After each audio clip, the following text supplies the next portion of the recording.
Well, I mean, like our child, when I was having my second kid, she was potentially had spina bifida. She had gastroschisis, and you know, they actually said if she does have spina bifida, you know, we would give you the option to abort as long as it's, you know, under I think it's 20 weeks, or says way under 20 weeks. So, you know, we never went that route. She never had that. But I mean, if she had, you know, I don't know. You know, I couldn't say. I mean, I think everyone should be given that option, though.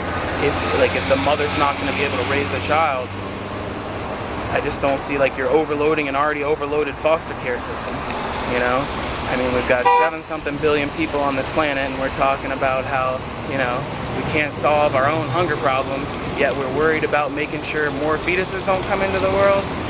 To me, that seems backwards.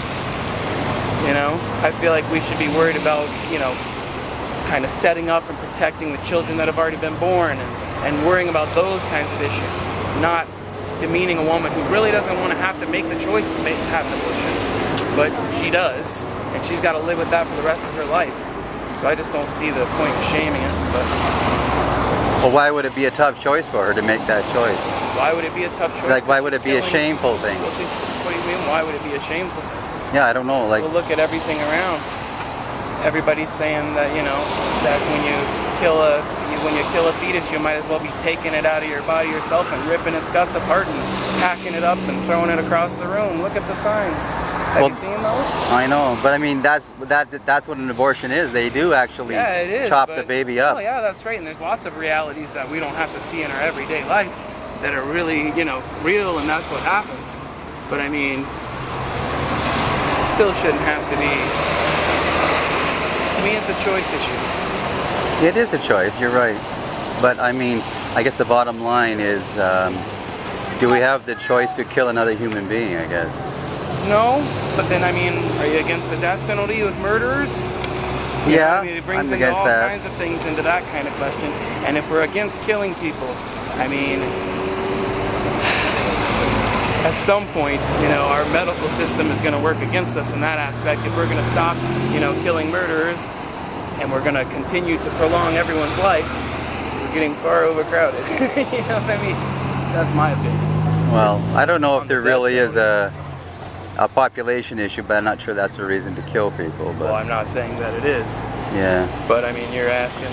So well, I guess the reason they show the pictures, I guess, is because people didn't, you know, like you're talking about a fetus, for example, as if a fetus isn't a human being.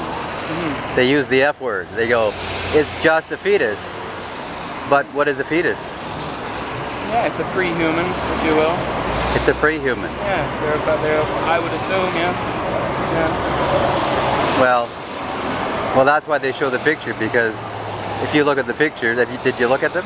Yeah, I've seen them. Does that look like a human being to you? No. What does it look like? It looks like a bunch of pulp and flesh and, what do they call it, the placenta and all of that that's been mixed up in there.